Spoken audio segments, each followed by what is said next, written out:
The Dubbing King software, Comprehensive Audiovisual Translation, AVT software for Windows. The Dubbing King software caters for various audiovisual translation (AVT) modes. It is used for subtitling, translation, and the dubbing processes. Methods of recording sound on film, SOF. What is sound on film? Sound on film is a class of sound film processes where the sound accompanying a picture is recorded onto photographic film, usually, but not always, the same strip of film carrying the picture. What are the methods of recording sound on film? When it comes to film and video sound, the first thing you need to determine is whether to use a single or double audio recording system. What is a single recording system? A single system recording is where audio is captured directly into the camera and recorded simultaneously with the image. For a double or dual system, sound is captured independently of the camera and onto a digital audio recorder. What is a double recording system? A double system recording is a form of sound recording used in motion picture production whereby the sound for a scene is recorded on a machine that is separate from the camera or picture recording apparatus. This procedure requires that both camera and sound recorders share a very accurate time reference and that the speed of the camera and sound recorders be carefully governed. What is the main difference between single and double system? In a single system, audio is captured directly into the camera and recorded simultaneously with the image. For a double or dual system, the sound is captured independently of the camera and onto a digital audio recorder. For a double or dual system, audio is synced up with video during post-production. What are the benefits of single system recording over double system recording? The benefit of a single system over the double system is that it does not require audio to be synced up in post-production. This is advantageous in news and documentary formats that often require a quick turnaround of material. What are the benefits of double system recording over single system recording? Most motion picture camera supports this option as opposed to single system recording, so all production sound is recorded on a separate recorder. The double system is ideal if your camera lacks higher grade audio inputs. The double system delivers stronger audio quality through a higher sampling rate. The higher the sample rate, the more accurate the digital representation. For example, 11 kHz would be low quality sound, and 48 kHz would be the standard for digital sound recording. Double systems also deliver greater bit depth. Bit depth refers to how many different values of amplitude each sound sample possesses. The higher the bit depth, the more accurate a system can record and reproduce the subtle fluctuations in a waveform.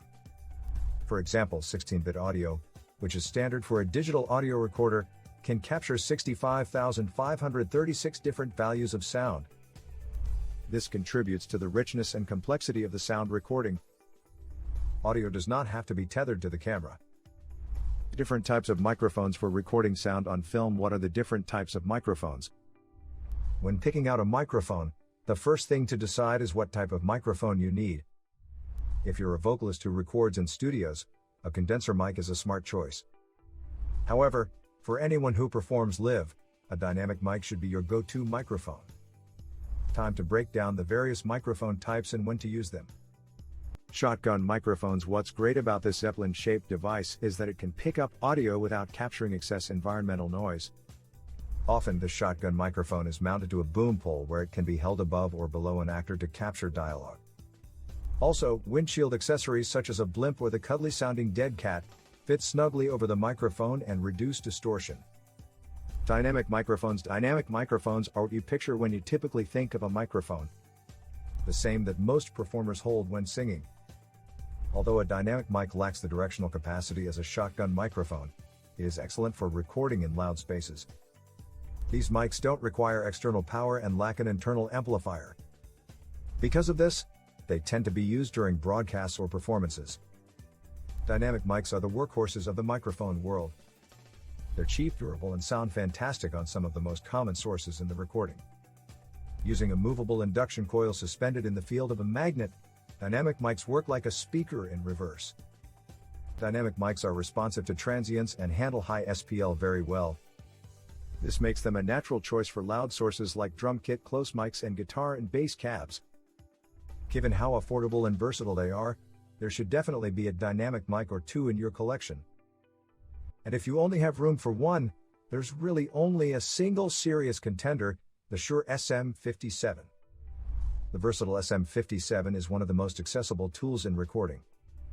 Of course, there's a range of great dynamic designs that work for tons of studio situations, including Electrovoice RE20, Sennheiser MD421, Shure SM7B. While all of these mics are great options, none have the grand slam price-to-performance ratio of the SM57. It's the go-to choice of many engineers for guitar cabs and snare drums. No home studio should be without one. Large diaphragm condenser microphones. Large diaphragm condenser microphones are probably the first thing that comes to mind when you think of studio recording mics. They're the large, stylish and serious-looking mics that you see in most professional recording studio situations. Condenser mics work by using a capacitor, or condenser, to convert acoustic vibrations into an electrical current. That means they need a power source like 48 volts phantom power to operate. It also means that they're much more sensitive than dynamic mics or ribbon mics and output a louder signal. Their sensitivity makes them ideal for quiet or extremely dynamic sources, like vocals. Large diaphragm condensers exhibit a number of sonically pleasing qualities for voices. They help create that larger-than-life sound that we associate with pro studio vocals. But LDCs are effective on all kinds of sources. If you're looking for one mic that can handle every task, consider a large diaphragm condenser. Many modern LDCs offer selectable polar patterns, making them incredibly versatile and useful in tons of different recording situations, and one of the best mics for building your studio around. Small diaphragm condenser microphones. Small diaphragm condensers, sometimes called pencil condensers, are the smaller, less flashy cousin of the LDC. But they're just as useful, despite their small stature. Small diaphragm condensers have a great transient response, extended top end, and consistent pickup patterns. This makes them great for realistic stereo techniques as well as acoustic instruments. If you sat in on classical music recording session, chances are you would see mostly SDCs. They often come in pairs for stereo recording, so they're particularly effective for creating accurate stereo images of real acoustic spaces. Ribbon microphones. Ribbon technology dates back to the earliest days of microphones.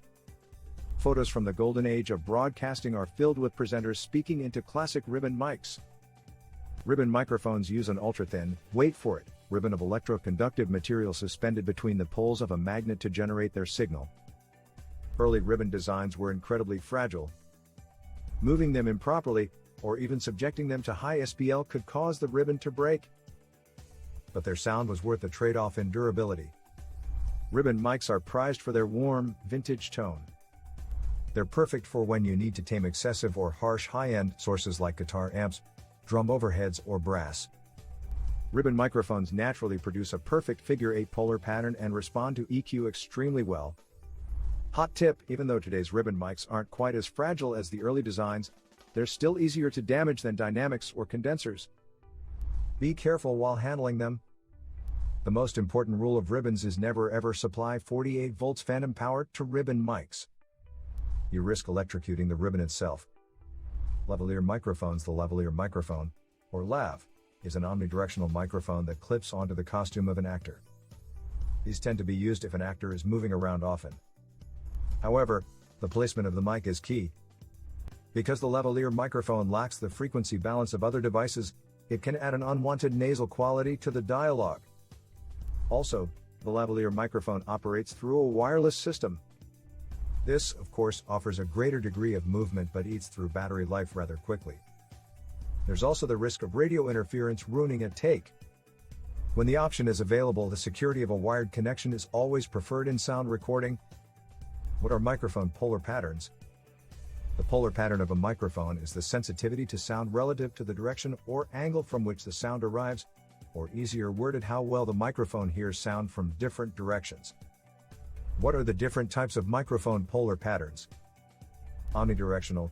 These microphones have equal sensitivity at all angles.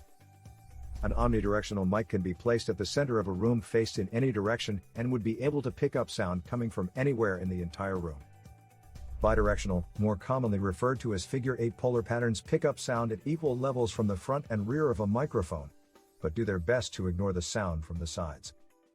Cardioid. These mics have the most sensitivity at the front, however this sensitivity begins to taper off around the sides, reaching a null point with no sensitivity in the rear. These microphones are best used when monitor speakers are being used, since it will help reduce feedback risk. Supercardioid. Similar to cardioid microphones, this microphone polar pattern offers great sensitivity in the front with a bit more focused pattern, making the microphone more directional and less likely to pick up unwanted sounds in loud environments. This pattern, however, does have some rear sensitivity. Microphone polar pattern graphical illustrations. What are the unwanted noise types during recording of sound on film? Controllable noise. Controllable noise is interference that can be managed. The biggest offenders of this type of noise are refrigerators, mobile phones, and personal electronics. Make sure all phones and appliances are switched off. But, especially when it comes to refrigerators, remember to power them back on after production for some very obvious reasons. Uncontrollable noise. As the name suggests, uncontrollable noise originates from forces outside of one's control. This might be a passing car or airplane, or music emanating from a nearby building. This is where professional headphones come into play. If you pick up some of this unwanted interference, make sure to announce it on set. Wait until the sound ceases, or if it doesn't seem to be wrapping anytime soon, move to another location. A big part of good sound design and sound recording will come by way of your experienced sound operator on set. What additional sound gear are important in recording sound on film? Preamps help your sound, as you can imagine. Avoiding noise interference is vastly important in sound recording. This is where a preamplifier, or preamp, comes in handy. A preamp is an electronic amplifier that boosts a weak electrical signal into a stronger one. This inevitably makes the signal noise tolerant and ready for processing into a sound mixer. A microphone, for example, produces a weak electrical signal. Without the assistance of a preamp, the final signal emanating from the device would be noisy and distorted. Now, most preamps have a switch where a user can toggle between line and microphone signal options. These are the sources of where the audio is coming from. A line signal typically comes from the console of a sound mixer or playback device. The audio here tends to be strong and doesn't require significant amplification. As mentioned, microphones are far weaker and do require this boost. An important thing to remember though is that when you boost an audio signal using a preamp, you boost the noise of the preamp itself. This is another strike against the single system, as in-camera preamps tend to be noisier than their dual system counterparts. Yes, amplification is important when recording sound. But when using a preamp, you need to be aware of your audio levels and avoid clipping.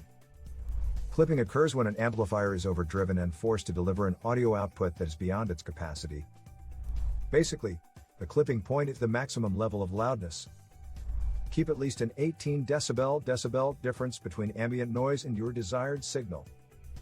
Following this simple rule will ensure you achieve a strong, clean signal when using a preamp. Audio cables. Audio cables come in two varieties: balanced and unbalanced. A balanced audio cable is the simplest, most cost-effective of cables. These devices possess either a mini jack, phono tip sleeve, or an RCA connector. Most carry a mono audio signal, but there are stereo varieties. An unbalanced audio cable is comprised of two wires. One wire is a shielding mesh wire known as the ground, which is the 0 point for the signal. The other is known as the hot, which is the signal itself. This cable is more susceptible to noise interference and is typically used to cover shorter distances. For longer distances, the balanced audio cable is the ideal solution. Using either an XLR connection or a tip ring sleeve, TRS, these cables possess 3 wires instead of 2. As with the unbalanced cable, there exists a shielding mesh ground wire and a hot wire. But instead of sending audio down a single wire, it is now being transferred down 2 wires.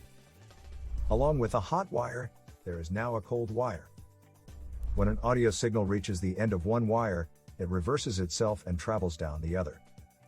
This process cancels out any external noise or interference that might affect the sound recording. Because of this, a balanced audio cable can take a lot of strain on set without sacrificing audio quality.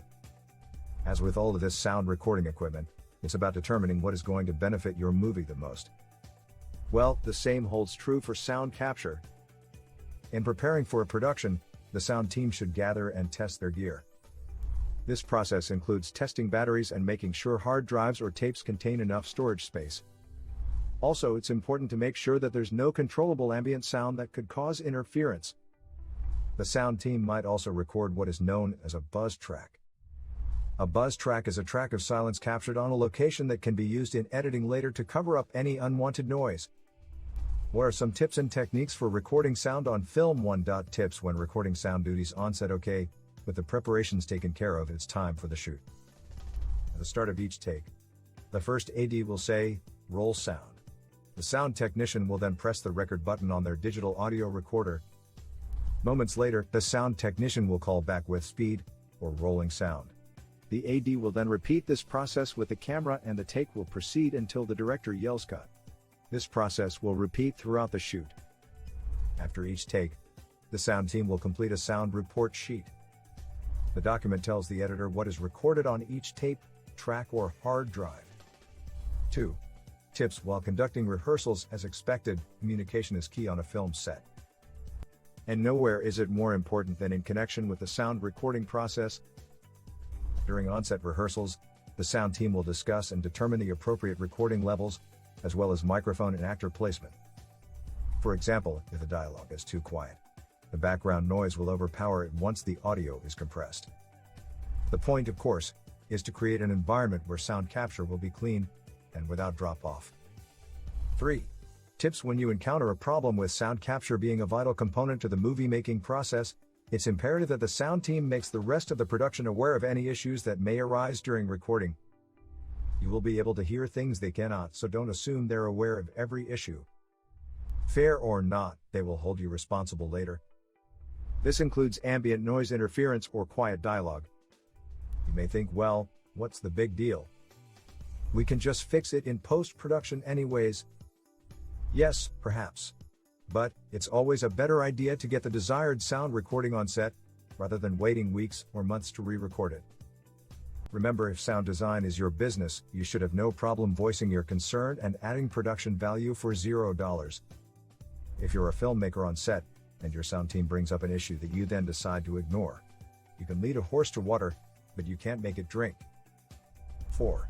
Good distances to capture audio. Not surprisingly, microphone distance can make or break a sound recording, and may lead to you being rehired or passed up. Whether you're using a shotgun or a dynamic microphone, make sure the device is no further than 3 feet, 1 meter away from the subject. Remember, closer is always better when building a strong sound design. Yes, this may seem like a simple, obvious tip, but following this rule will dramatically strengthen your audio quality. 5. Tips to combat reverb and bouncy sound. Shooting locations can be unpredictable, especially when it comes to sound recording. One of the most common and unfortunate side effects of an indoor location is bouncy sound. To combat this, sound teams have developed a number of practical solutions. Adding soft textile items such as rugs, curtains, or acoustic paneling to walls helps to deplete echoes. Every member of the sound team, from the sound mixer to the recorder, needs to possess a professional pair of headphones. When setting up a location, listen carefully to the space. Then make a careful determination of whether additional items are required to reduce echo. Written by Everline Moragua Achira. Connect